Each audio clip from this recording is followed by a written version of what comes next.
여러분들, 하나님께서는 우리에게 공동체를 선물로 주셨어요. 그 가장 기초 공동체가 바로 가정이고요.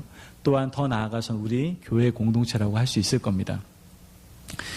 하나님께서는 이 가정이라는 선물을 귀하게 여기시는 것만을 원하시는 것이 아니라 여기심에 합당한 헌신과 노력도 우리에게 있어야 된다는 것에서 분명히 말씀하고 있습니다.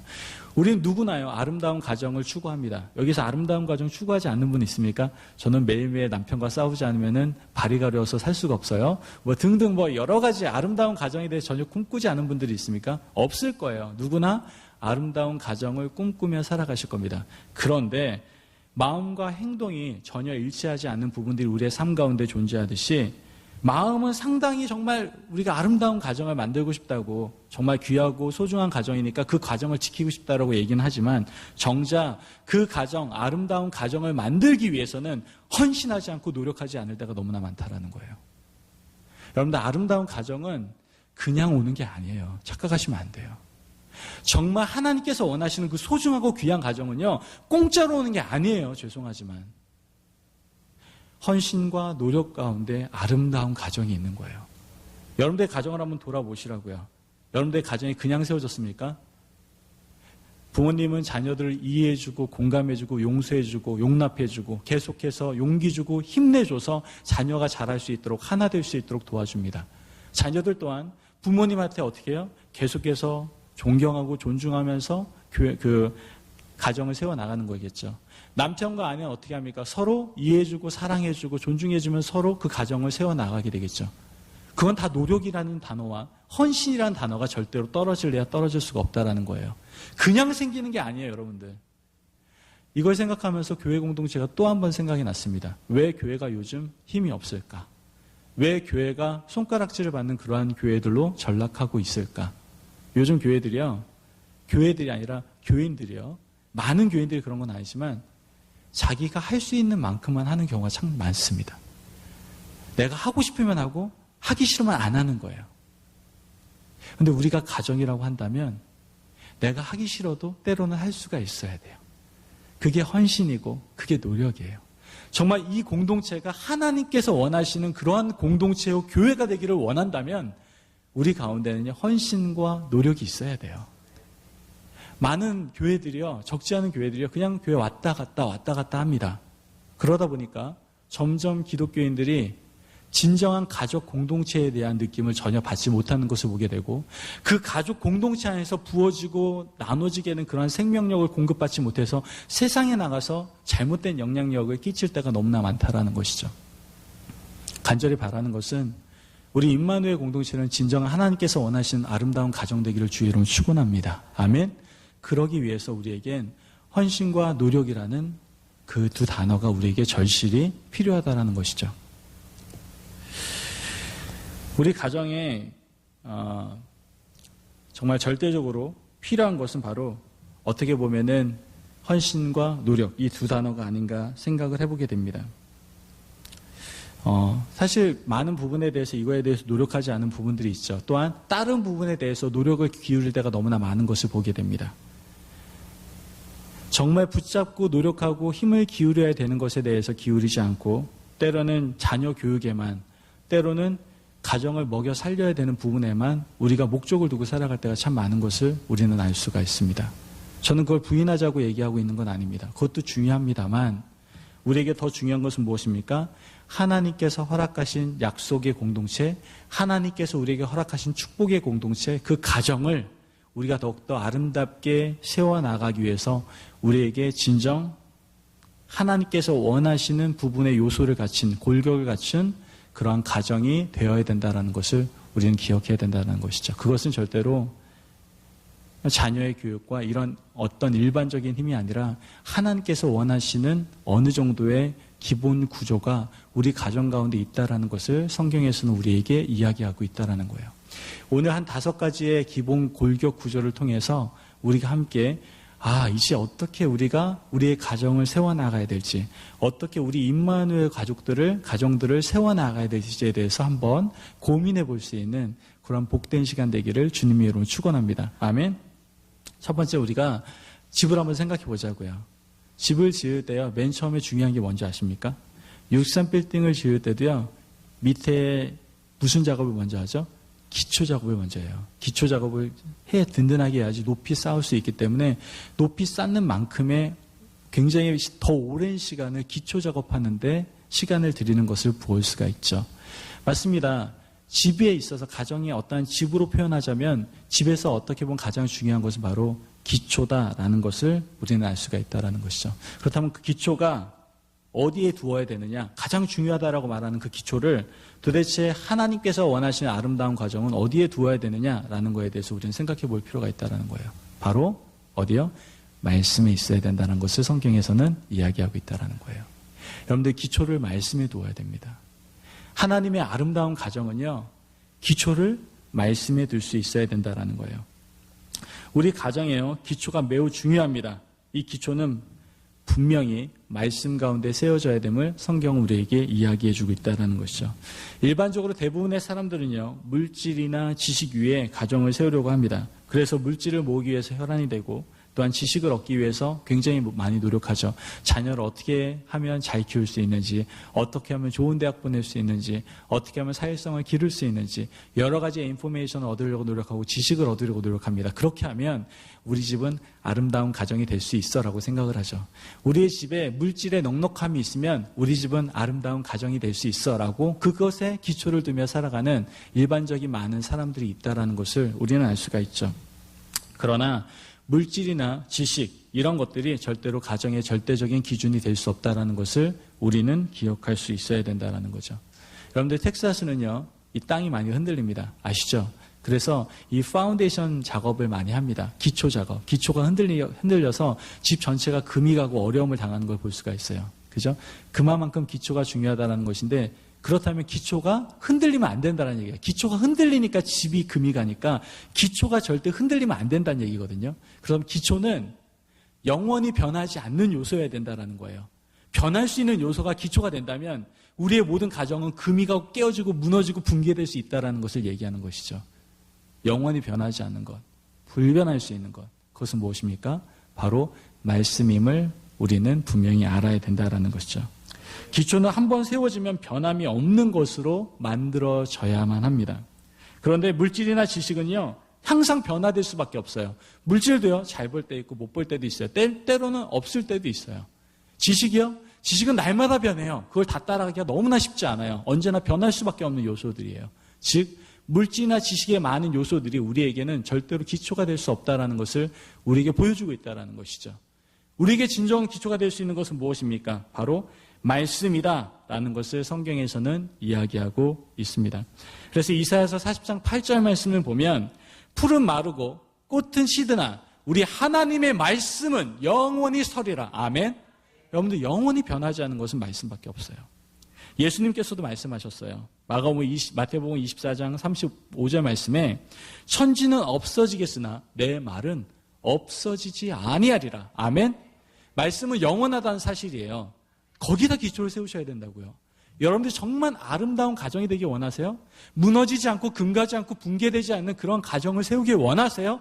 그렇다면 기초를 말씀해 두십시오. 자꾸만 물질에나 어떤 지식에 두지 말고 나의 가지고 있는 노하우에 두지 말고 말씀에다가 가정의 기초를 둘 수 있는 저와 성도님들 되시기를 주의 이름으로 축원합니다. 아멘. 하나님의 말씀 위에 가정을 세운다는 말은 그럼 도대체 무슨 말입니까? 바로 하나님의 말씀을 가장 우선적으로 앞세우는 가정이 된다는 것을 우리에게 이야기해주고 있다는 것이죠. 남편 뜻을 따라가는 게 아니에요. 아내의 뜻을 따라가는 게 아니에요. 자녀의 뜻을 따라가는 가정이 아니에요. 오직 하나님의 말씀에 철저히 순종하는 가정이 말씀의 기초를 둔 가정임을 기억하시기를 바랍니다. 아멘. 우리의 모든 기초, 우리의 순종해야 될 것은 남편과 아내와 자녀가 아니라 언제나 말씀의 기준점에서부터 시작되어야 된다는 것을 우리에게 말씀해 주고 있다는 것이죠. 철저히 말씀에 순종하는 가정이 되는 것이 바로 기초를 말씀에 둔 가정이다라고 우리에게 다시 한번 말씀해 주고 있는 것입니다. 이 말씀을 기초로 세우며 말씀에 온전히 세워가는 그런 아름다운 가정은요, 마태복음 7장 24절에서 25절에서 말씀하는 것 같은 아름다운 열매를 맺게 됩니다. 뭐라고 얘기합니까? 나의 이 말을 듣고 행하는 자는 그 집을 반석 위에 지은 지혜로운 사람 같으니 비가 내리고 또 뭐라고 얘기합니까? 창수가 나고 바람이 불어 그 집에 부딪히되 무너지지 아니하리니 이는 주추를 어디에요? 반석 위에 놓은 까닭이니라. 아멘. 여러분 말씀에 세우십시오. 어떤 공격과 어떤 풍파 가운데서도 어떤 어려움 가운데서도 고난 가운데서도 그 가정은 흔들리지 않습니다. 진리의 말씀 가운데 기초를 둔 가정, 그 가정만이 하나님께서 원하시는 아름다운 가정이 될 수 있다는 것이죠. 여러분들 가정의 기초는 말씀에 세워져야 됩니다. 세상 사람들이 가정의 기초를 물질에다가 지식에다가 권력 위에다 세워야 된다라고 우리의 마음을 뺏으려고 하지만 우리는 언제나 그러한 말을 들을 때마다 이렇게 고백할 수 있어야 됩니다. 아닙니다. 내가 떡만으로 살 것이 아니요 하나님의 입으로 나오는 말씀으로 사는 것이 나에게 복입니다. 이렇게 고백할 수 있어야 돼요. 그리고 여호수아에게 하나님께서 모세를 뒤인 여호수아에게 말씀하셨던 것처럼 여호수아 1장 8절 말씀에 하나님의 말씀을 주야로 묵상하고 그 말씀대로 살면 너희 앞길이 평탄하게 되고 형통하게 되리라 라고 말씀하셨던 것처럼 우리가 그 말씀 위에 기초를 쌓을 때 우리의 가정에 형통함의 은혜가 가득하게 될 줄을 믿습니다. 아멘. 여러분들 지금 여러분들의 가정의 기초를 말씀에 쌓고 있습니까? 말씀에 쌓으시기를 바랍니다. 영원히 변하지 않고 불변하는 흔들리지 않는 그 말씀에 기초를 쌓으며 나아갈 수 있는 저와 성도님들의 가정이 되기를 주의 이름으로 축원합니다. 아멘. 자, 그렇다면 기초를 단단히 세웠어요. 기초를 단단히 세우면 모든 공사의 50% 이상이 끝났다고 얘기를 합니다. 기초가 그만큼 중요하거든요. 말씀 너무나 중요합니다. 말씀으로 세우고 난 다음에 우리가 다음에 하는 작업은 무엇입니까? 기둥을 세워야 돼요. 기둥을 세워야지 옆에 벽을 치게 되고 우리 안에 어떤 공간을 만들 수 있기 때문에 우리가 기둥을 세워야 됩니다. 그렇다면 우리가 어떠한 기둥을 가정 안에 세워나가야 됩니까? 바로 사랑과 순종이라는 기둥을 세우며 우리의 가정을 세워나갈 수 있어야 된다는 것을 성경은 이야기하고 있다는 것이죠. 우리가 기둥을 세우고 벽을 만듦으로써 어떤 활동의 공간들을 확보하게 됩니다. 가정 안에서 활동의 공간, 즉 만남의 공간은 순종과 사랑이라는 그런 기둥 가운데에서 만들어질 수 있어야 됩니다. 사랑과 순종 없이는요, 가정 안에서 평화로운 만남이 절대로 존재할 수가 없다라는 것을 우리는 꼭 기억해야 돼요. 그래서 남편은 아내를 어떻게 해야 됩니까? 사랑하고 아내는 남편에게 순종할 수 있어야 됩니다. 부모는 자녀를 사랑하고 자녀는 부모를 다시 순종할 수 있어야 됩니다. 이러한 가정이 순종과 사랑의 기둥 가운데 세워진 아름다운 가정이다라고 우리는 생각해 볼 수 있다는 것이죠.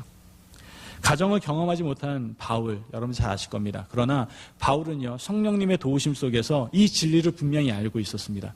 그래서 에베소서 5장 22절 말씀을 보면 아내들이여 자기 남편에게 복종하기를 주께 하듯이 하라. 에베소 5장 25절 말씀을 보면 남편들은 아내 사랑하기를 그리스도께서 교회를 사랑하시고 위하여 자신을 내주신과 같이 하라. 에베소 6장 1절 말씀을 보면 자녀들아 너희 부모를 주 안에서 순종하라. 6장 4절 말씀을 보면 아비들아 너희 자녀를 노엽게 하지 말고 오직 주의 교양과 훈계로 양육하라. 이렇게 얘기하는 것을 볼 수가 있습니다. 사랑과 순종 가운데 두 기둥을 세우고 그 가운데 아름다운 가정을 나가라고 이야기하고 있다는 것이죠. 여러분들 이 원리는요, 우리에게 명령하시는 게 아니에요.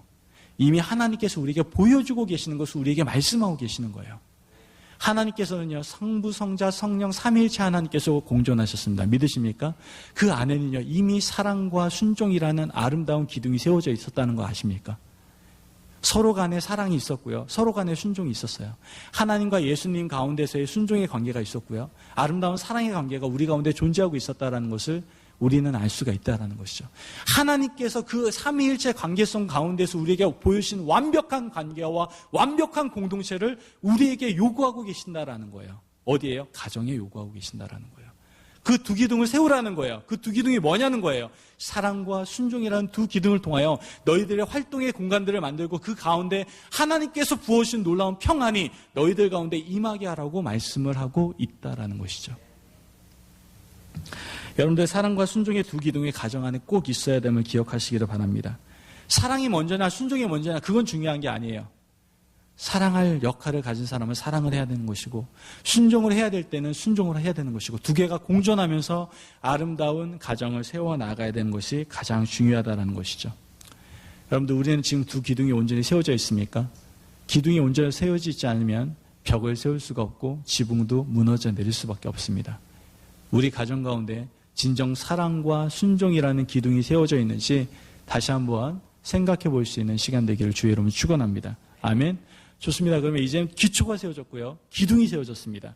그 다음에 기둥이 세워서 벽을 다 두르고 난 다음에 짓게 되는 것이 바로 출입문입니다. 우리 문을 만들어야 돼요. 문이 없다면 감옥이죠. 나가지 못하는데요. 집안에서 나가지 못하잖아요. 그죠? 감옥과 같은 그러한 삶을 살아갈 수밖에 없겠죠. 따라서 우리 가정은 세상을 향하여 열려있는 출입문을 반드시 만들 수 있어야 됩니다. 그리스도인의 가정에서 세워지는 문은요, 바로 성실과 진실의 문이어야 됨을 성경에서는 얘기하고 있습니다. 우리 가정에 문을 만들어야 되는데 그 문은 성실과 진실이라는 문으로 만들 수 있어야 된다는 거예요. 아멘. 즉 그리스도인은요, 항상 성실하고 진실한 삶을 살아갈 수 있어야 된다는 걸 얘기하는 거예요. 왜 많은 그리스도인들이 욕먹는 줄 아십니까? 성실하지 않아서 욕먹습니다. 처음엔 잘하는데 마지막엔 꽝이야. 꾸준하지 못해. 그러면 욕먹는 거예요. 세상 사람들도요, 그런 거 보거든요. 왜 욕을 합니까? 진실하지 않아서 그래요. 투명하지 않은 거예요. 왠지 저 사람에는 거짓이 있는 것 같아요. 저기 안에는 왠지 부정적이고 오물이 있는 것 같아요. 그러다 보니까 기독교인들이 많이 욕을 얻어먹죠. 출입문이 있어야 됩니다. 그 출입문은 바로 성실과 진리라는 출입문이 되어야 된다는 것을 얘기하고 있다는 것이죠. 직장에서나 교회 안에서나 어디서든지 그리스도인이라고 한다면 항상 성실과 진실로 살아갈 수가 있어야 됩니다. 아멘. 세상에 우리를 나태하게 만듭니다. 세상이 정직하게 살아가면 멍청한 거라고 얘기합니다. 그래서 거짓말하면서 살아가라고 얘기합니다. 그러나 우리는 이 모든 비진리에 대해서 거부하며 성실과 진실함으로 살아가야 될 줄을 믿으시기를 바랍니다. 아멘. 다윗은요, 자신의 삶을 돌아보면서 이렇게 얘기합니다. 시편 37편 3절 말씀에 여호와를 의뢰하고 선을 행하라. 땅에 머무는 동안 그의 성실을 먹을 거리로 삼을지어다. 이렇게 얘기합니다. 어떻게 해요? 너가 정말 하나님의 사람이라고 한다면 너가 성실하고 진리를 추구하며 살아가라고 우리에게 이야기하고 있다는 것이죠. 성실과 진실은요, 어느 한쪽만 있는 게 아니에요. 성실과 진실은 어떻게 보면 양면 손바닥과 같다라고 생각할 수 있습니다. 손등과 손바닥과 같은 존재라고 우리는 생각해 볼 수 있어요. 성실과 진실, 이 두 개는 같이 간다라고 볼 수 있습니다. 성실은 있는데요, 진실이 없다면 왠지 모르게 연약하고 부족한 부분들이 생기게 됩니다. 또한 진실이 없는데 성실만 있다면 우리는 잘못된 방향성 속에서 죄를 짓는 인생으로 살아갈 수밖에 없을지도 모릅니다. 우리는요, 언제나 가정 안에 이 출입문이 있어야 됩니다. 무엇이 있어야 돼요? 바로 성실과 진실이라는 출입문을 가지고 있어야 됩니다. 그러므로 세상에 나가기 전에 우리 가정 안에 이 교육을 시키셔야 돼요. 우리 가정 안에, 우리 자녀 안에 성실과 진실이 우리 가정 가운데 있도록 우리는 교육하고 훈계하고 가르쳐야 됩니다. 우리 자녀들이 다른 건 몰라도 성실하게 살아갈 수 있도록, 진실하게 살아갈 수 있도록 우리가 그 아이들과 가정이 그러한 공동체가 될 수 있도록 힘쓰고 애써야 된다는 것이죠. 그런 것들을 못할 때 그렇다면 우리는 정지해야 됩니까? 아닙니다. 그런 것들을 할 수 있도록 기다려주면 되는 것이죠. 세상과 다른 구별된 존재로서 우리는 분명히 살아가야 됩니다. 하나님의 자녀들은요, 세상 사람들보다 더 성실해야 되고요, 세상 앞에서 숨길 수 없는 그러한 투명한 존재로 살아가야 될 줄을 믿습니다. 아멘. 지금 우리 가정 가운데 이 출입문이 있습니까? 정말 성실과 진실이라는 출입문이 있습니까? 그러한 출입문을 만들고 세워나가기 위해서 우리는 노력하고 있습니까? 한 번쯤 돌아보는 저와 성도님들 되시기를 바랍니다. 아멘. 좋습니다. 그러면 기초를 세웠어요. 말씀의 기초를 세우고 사랑과 순종이란 기둥을 세웠습니다. 그리고 성실과 진실이라는 문을 만들고 그 다음에 우리가 만들어야 될 게 뭐가 있을까요? 창문을 만들어야 되겠죠. 창문이 없다면 답답할 거 아니에요. 신선한 공기를 받아들일 수도 없고요. 또한 아름다운 세상을 바라볼 수도 없을 겁니다. 신선한 느낌을 받을 수도 없을 겁니다. 우리에게는요, 그래서 창문이 필요합니다. 여기서 말하는 창문은 무엇일까요? 우리에겐 창문을 만들어야 되는데 이 창문은 용서와 존경이라는 창문을 우리가 만들어야 됨을 알 수가 있습니다. 여러분, 창문을 만드는데요, 용서와 존경이라는 창문을 만들 수 있어야 됩니다. 우리는 창문을 통해서 밖을 내다봅니다. 따라서 창문은 이웃을 보는 마음의 창이라고 할 수 있어요. 이웃을 보는 마음의 창입니다. 우리 가정 가운데 먼저 용서와 존경이라는 것이 존재하게 되고 그 창문을 통해서 세상에 있는 모든 이웃과 사람들을 바라볼 수 있어야 된다는 것을 이야기하고 있다는 것이죠. 즉 그리스도인의 가정이라고 한다면 용서와 존경이라는 마음의 창을 늘 만들어갈 수 있어야 된다라는 것을 우리에게 충고하고 있다는 것입니다. 용서와 존경의 마음으로 우리의 가족들을 바라볼 수 있어야 됩니다. 용서와 존경의 마음으로 내 이웃들을 바라볼 수 있어야 됩니다. 우리가 어제도 금요일, 토요일 우리가 함께 일하지 않았습니까? 함께 일하는 가운데 힘든 일도 있고 어려운 일도 있었죠. 때로는 도움의 손길로 오신 분들도 있고 오지 못한 분들도 있죠. 그러면 오지 못한 분들은 정죄받아야 됩니까? 아니에요.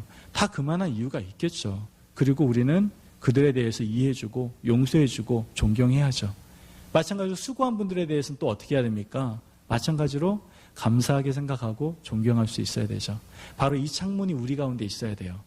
우리 공동체 안에 우리 임마누엘 가정 가운데는요. 용서와 존경이라는 창문이 있어야 될 줄 믿습니다. 아멘.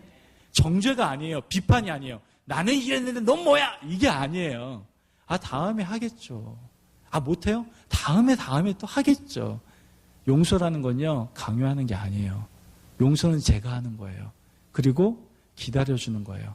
하나님의 마음으로 용서해 주는 거예요. 믿으십니까?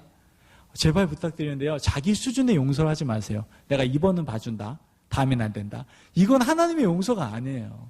하나님 우리를 용서하시되 끝까지 용서하셨어요. 이것이 바로 우리의 가정 안에 있어야 되는 용서죠. 존경을 하되 넘치도록 존경해야 되는 거예요. 존경할 게 안 보여요. 존경할 걸 끄집어내서라도 존경해야 되는 거예요. 왜요? 이 가정 안에는 이 창문이 필요하기 때문에 그래요. 용서와 존경이라는 창문이 우리에게 너무나 필요하기 때문에 그렇죠. 우리의 가운데 하나님께서 부어주신 바 되는 용서가 가득하기를 주의 이름으로 축원합니다. 아멘. 그 용서로 서로 인내해주고 품어주고 안아주고 그리고 오히려 존경해 줄 수 있는 그런 아름다운 가족, 그런 가족이 여러분들의 가정이 되고 우리 임마누엘 가정이 되기를 주님의 이름으로 축원합니다. 아멘. 사실 우리가 신앙생활을 하는 가운데 두 갈래 길을 걸어갈 수밖에 없습니다. 결단을 요구받게 되죠. 용서를 할 것이냐 아니면 보복을 할 것이냐. 이 두 갈래 길에 우리는 언제나 접하게 됩니다. 용서한다는 거 쉬운 일 아닌 거 알고 있습니다. 때로는 너무나 억울하기도 하겠죠. 그러나 용서를 포기한다는 것은 우리 가정의 아름다운 창문을 벽돌로 막아버리는 겁니다. 창문이 없어도 살아갈 수 있다라고 자신할 수 있는 사람 아무도 없습니다. 창문이 있어야 됩니다.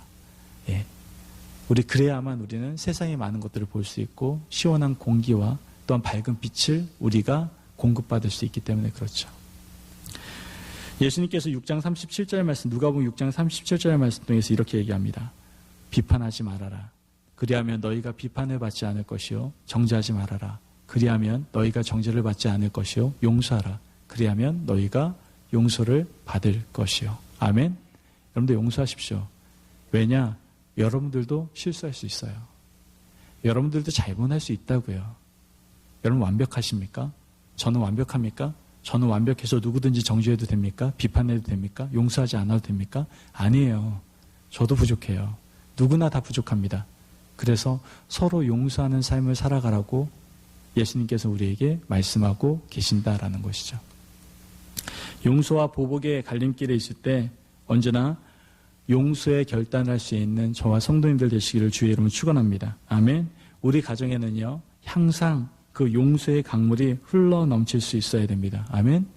그 누구든지 이 용서의 강물에 와서 자신의 잘못을 씻을 수 있는 그런 가정이 바로 우리 가정, 우리 임마누엘 가정이 되어야 될 줄을 믿습니다. 아멘. 그러한 잘못 때문에 부담돼가지고 우리 가정이 부담돼가지고 있을 수 없는 그러한 공간이 되면 안 되고요. 우리 임마누엘 공동체가 그러한 잘못들, 실수와 부족함 때문에 여기 오는 게 부담된다 이런 것들을 느낄 수 있게 하는 그러한 공동체가 절대로 되게 하면 안 됩니다. 언제나 용서하고 용납할 수 있는 큰 하나님의 품으로 용납할 수 있는 공동체, 그러한 가정이 바로 우리 가정이 되어야 될 줄을 믿습니다. 아멘. 그렇다면 우리가 또 한 번 두 갈래의 길에 우리가 결단을 요구하게 되죠. 그것은 무엇입니까? 바로 존경할 것이냐 아니면 깔볼 것이냐, 이거에 대한 결단을 요구하게 되죠. 남을 나보다 낮게 여기며 살아갈 것이냐 아니면 항상 이웃을 업신여기며 살아갈 것이냐. 우리의 가정이 보이지 않는 권력 투쟁의 장소가 되어서는 절대로 안 됩니다. 그래서 로마서 14장 10절 말씀에는 이렇게 바울이 이야기를 합니다. 내가 어찌하여 내 형제를 비판하느냐, 어찌하여 내 형제를 업신여기느냐. 우리가 다 하나님의 심판대 앞에 서리라. 이렇게 얘기합니다. 우리의 가정에는요, 용서와 존경이나 아름다운 창문들이 항상 열려 있어야 됨을 기억하시기를 바랍니다. 아멘. 여러분들 존경하셔야 돼요. 존경할 만한 사람이 있어 존경하는 게 아니에요. 하나님께서 언제 우리를 존중하시고 존경해 주셨어요. 믿으십니까? 우린 많이 부족해요. 그럼에도 불구하고 하나님께서 우리를 존중하시고 존경하셨다고요. 그런데 왜 우리는 그런 하나님의 마음을 가지고 그렇게 하지 아니합니까? 나보다 많이 배운 게 있습니까? 덜 배웠습니까? 많이 가졌습니까? 덜 가졌습니까? 나보다 성격이 좀 이상합니까? 등등 여러 가지 이유로 우리는 존중할 만해야지만 존중해야 된다라고 생각하는 경향이 있어요. 그게 아닙니다. 그건 세상의 잘못된 가치관이에요. 우리 가정은, 우리 임마누엘 공동체는 서로 존경하고 존중할 수 있는 아름다운 공동체가 되기를 주의 이름으로 축원합니다. 그러한 아름다운 창문을 가지고 있는 그러한 공동체가 되어야 된다는 것이죠. 가정 안에서는 용서받지 못하는 사람이 없고 존경받지 못하는 사람이 없어야 됩니다. 이런 점에서 가정이 바로 하나님 나라가 되어야 되는 거예요. 서로 용서하고 용납하고 서로 존경하는 아름다운 나라, 그 하나님의 나라를 만들어갈 수 있는 저와 성도님들 되시기를 주의 이름으로 축원합니다. 아멘. 마지막으로 이제 기둥 세우고요. 이제 문 달았고요. 창문 달았어요. 이제 끝났습니다. 비가 오면 어떡합니까? 비 쫄딱 맞잖아요. 그래서 우리에게 마지막으로 필요한 게 뭡니까? 지붕입니다. 루프를 씌워야죠. 지붕 공사를 해야죠. 지붕이 없는 집은요, 사실 존재하지 않습니다. 그렇지 않습니까? 지붕이 없다는 거 한번 생각해 보세요. 모든 환경적인 요소에 대한 공격은 다 받는다는 얘기죠. 위로부터. 지붕은 비나 눈, 낮의 해와 밤의 달로부터 모든 것을 보호해주는 마지막 장치입니다. 가정을 지켜주는 중요한 지붕은요, 무엇이라고 할 수 있을까요? 바로 하나님의 은혜를 경험하게 하는 신앙생활이다라고 우리는 생각해 볼 수 있다라는 것이죠. 창세기 7장을 보면요, 노아의 홍수 사건이 일어납니다. 하나님께서 노아에게 명하신 대로 노아는 최선을 다해서 방주를 짓습니다. 말도 안 되는데도 불구하고 순종하고 방주를 짓습니다. 그리고 여러분 잘 아시다시피 하나님의 명령대로 동물들을 심어놓고요, 노아의 식구들을 방주 안에 다 들여놓습니다. 그리고 난 다음에 창세기 7장 16절 말씀에 뭐라고 얘기합니까? 들어간 것들은 모든 것의 암수라 하나님이 그에게 명하신 대로 들어가매 여호와께서 그들을 들여보내고 문을 닫으시니라. 아멘. 지금 이 노아의 방주의 배의 문을 닫은 것은 누굽니까? 노아가 직접 닫았습니까? 아니면 동물들을 이용해서 닫았습니까? 아니에요. 하나님이 닫으셨습니다. 노아의 가족과 동물들의 생명을 보존하도록 하나님께서 방주의 문을 친히 닫으신 거예요. 문이 열려있으면 어떻게 됩니까? 홍수 기간 동안에 물이 다 들어가서 그 배는 침몰할 수밖에 없겠죠. 하나님께서 친히 그 문을 닫아주셨다라는 거예요. 우리의 삶은요, 하나님의 은혜의 손길이 없으면 아무것도 아닙니다. 아멘. 여러분들, 우리가 잘 살아가는 것 같아도요, 하나님의 은혜가 없으면요, 우린 절대로 살아갈 수가 없는 존재다라는 것을 이야기하고 있다라는 것이죠. 시편 127편 1절 말씀에서 이렇게 이야기하죠. 하나님의 은혜의 손길이 아니면 농부의 수고가 어떨 것이요, 하나님의 은혜가 아니면 파수꾼의 경성함이 허사이며 집을 세우는 자의 수고도 허사할 것입니다. 이렇게 얘기하죠. 따라서 가정에서 가장 중요한 요소는 가정 안에 임하는 하나님의 은혜입니다. 우리의 가정은요, 하나님의 은혜 때문에 삽니다. 이것이 꼭 고백되어져야 된다는 것이죠. 그리고 그 하나님의 은혜를 경험할 수 있는 귀한 과정과 훈련이 뭡니까? 바로 신앙생활이다라는 것이죠. 이 신앙생활을 통해서 우리는 하나님의 은혜를 많이 경험할 수가 있게 되기 때문에 그렇습니다. 교회 생활을 열심히 하는 것이 우리의 가정을 복되게 하는 매우 중요한 요소다라는 것을 우리가 다시 한번 생각해 볼 수 있다는 거예요. 철저히 주일 성수하는 것, 영적인 예배 드리는 것, 진지한 성경 공부하는 것, 철저히 제자훈련 받는 것, 교제와 봉사하는 것, 이런 모든 것들, 교회를 통해서 부어지는 많은 것들에 대해서 여러분들 헌신하는 모든 것들이 여러분들의 신앙생활이 되고, 또한 그 신앙생활을 통해서 여러분들은 하나님의 은혜를 경험할 수가 있게 된다라는 거예요. 물론 그 외에도 하나님의 은혜는 넘칩니다. 하지만 하나님께서 은혜를 부어주신 귀한 루트 한 가지가 있는데 그것이 바로 신앙생활이라는 루트라는 것이죠. 히브리서 10장 25절 말씀을 보면 분명히 얘기합니다. 모이기를 피하는 어떤 사람들의 습관과 같이 하지 말고 오직 권하여 그날이 가까움을 볼수록 더욱 그리하자 이렇게 얘기합니다. 가정을 하나님의 말씀의 기초 가운데 세우시기를 바랍니다. 아멘. 그리고 더 나아가서 하나님의 은혜를 간절히 간구하며 신앙생활이라는 지붕으로 가정을 덮으실 수 있는 저와 여러분들의 성도님들이 되시기를 주의 이름으로 축원합니다. 아멘. 여러분들 파운데이션 중요합니다. 말씀으로 세우셔야 됩니다. 기둥 중요합니다. 사랑과 순종이라는 기둥으로 세우십시오. 출입문 중요합니다. 성실과 진실이라는 출입문으로 여러분들을 세우시기를 바랍니다. 창문 중요합니다. 용서하고 존중해 주십시오. 존경하십시오. 그리고 모든 풍파 가운데 이 모든 가정을 우리를 지켜줄 수 있는 건 하나님의 은혜밖에 없습니다. 그 하나님의 은혜를 간구하고 추구하기 위해서 우리는 신앙생활이라는 지붕을 마지막으로 우리의 짚을 덮을 수 있어야 된다는 것이죠. 우리의 가정이 이렇게 세워지기를 원합니다. 아멘. 우리 임마누엘 공동체의 가정이 이렇게 세워지기를 원합니다. 아멘. 그래서 하나님께서 우리에게 계속 이러한 많은 일들을 행하시고 계시고 이런 모습을 통해서 우리를 하나됨의 가정으로 만들어 가실 줄을 믿습니다. 아멘. 어떤 목사님이 이런 글을 쓰셨습니다. 가정이란 어떤 곳이냐. 세상의 근심은 밖으로 그리고 문을 잠가버리고 평화와 위로는 안으로 담는 곳. 실수와 허물은 가려지고 사랑과 만족이 꽃피는 곳. 아빠에겐 천국, 엄마에게는 온 세상, 자녀에게는 파라다이스가 되는 곳. 그대가 최고로 대접받을 수 있는 곳, 그대를 알아주고 용서하는 곳. 그대의 편들이 그대를 도우려고 기다리는 곳, 그런 곳이 바로 작은 천국, 곧 가정이다. 이렇게 이야기했다고 합니다. 바로 우리 모두 이런 가정들이 되기를 주의 이름으로 축원합니다. 아멘. 여러분의 가정이, 우리 임마누엘 가정이 이런 가정 되기를 간절히 소망합니다. 이를 위해서 하나님의 말씀이 우리 가정의 기초가 되고 사랑과 순종의 기둥을 세우고 세상으로 향하여 나아갈 수 있는 출입문을 바로 성실과 진실이라는 출입문으로 내고 아름다운 창문을 내기 위해서 용성과 존경이라는 창문을 내며 또 마지막으로 뜨겁고 철저한 신앙생활이라는 지붕으로 이 가정, 교회를, 이 집을 세우는 아름답고 어떤 복된 가정, 하나님께서 원하시는 그 아름다운 가정 되기를 주님의 이름으로 축원합니다. 아멘. 기도하겠습니다. 사랑과 은혜가 많으신 하나님, 오늘 이 시간에 하나님만을 의지합니다. 또 하나님만을 바라봅니다. 이 시간 가운데 임하시는 하나님을 의지합니다. 우리 가정 가운데 놀라운 계획을 가지고 계시며 우리 가정 가운데 하나님의 놀라운 뜻을 보여주신 주님 감사를 드립니다. 아름다운 가정을 만들기 위해서 우리에게 말씀의 기초를 세우게 하시고 사랑과 순종의 기둥으로 세우게 하시고 또한 성실과 진실한 문을 내고 용서와 존경이라는 창문을 만들며 또한 신앙의 생활이라는 지붕을 덮으라고 말씀하신 하나님의 음성을 듣고 우리가 이러한 가정을 세워 나가겠습니다. 주님께서 역사하시고 우리가 그런 가정 될 수 있도록 주님 주장하여 주옵소서. 감사하며 예수님의 이름으로 기도합니다. 아멘.